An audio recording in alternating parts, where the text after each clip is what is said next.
Lourdes, kortsarioen untziak nolakoak ziren jakin nahian gabiltza. Lagundi ezagukezu? Agian pixka bat.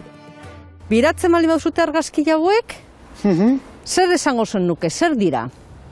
Bueno, bi untzi ikuste ditugu, baina tamaina ezberdineko bi untzi, ez da honek txikiago ematen du, honek handiago ematen du. Arrazoia duzute, itsasontzi hauek korsarioak erabiltzen zuten. Eta tamainaren araberan erabiltzen zuten leku baten o bestean. Zan duzuna, txikiak, patatxeak edo pinazak esaten ziren, eta kostaldean erabiltzen ziren.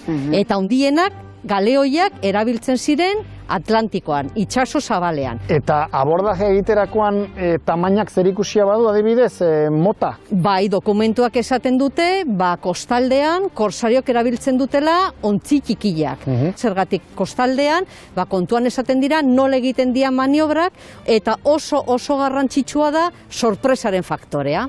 Orduan, zuk esan berduzu oso azkarra, abordaje bat egiteko, patatxean. Eta horregatik patatxeak eta pinazak erabiltzen dira. Eta gutxi gora bera, dokumentu esaten dute, 10-18 kainoiak ematen zutela.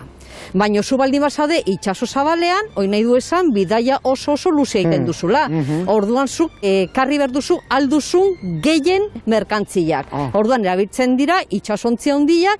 Bertze gai bat dago, ez? Eta da, urte luzez pentsatu izan da, sagardo kontsumoa dela eta bertako marinele gehiago irauten zutela nabigatzen. Gero, jakinda, sagardoak C vitamina galtzen duela fermentazioan, baina hori pentsatuta, horrek abantaila ematen zieltela pentsatzen zuten, ez? Bere garaian dokumentuak esaten dute Euskal Marinelak heriotza gutxi osakatela trabesia bidaia luzeetan.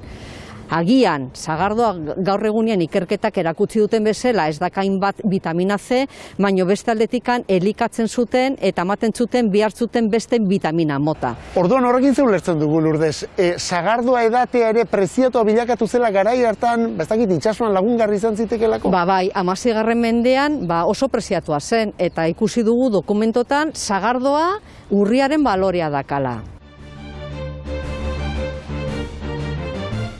Badirudi gure nabigatzeko gaitasuna zela eta Euskaldunok garerio indartsua ginela, ez? Zalantzari gabe, dokumentuak eta testigantzak esaten dute, Euskaldunak ginela oso trebeak itsasoan, navegazioan eta bere maniobrak eta bere jakiminarekin. 16. mendean adibidez, Euskaldunak gina munduko onenetako batzuk untzigintzan.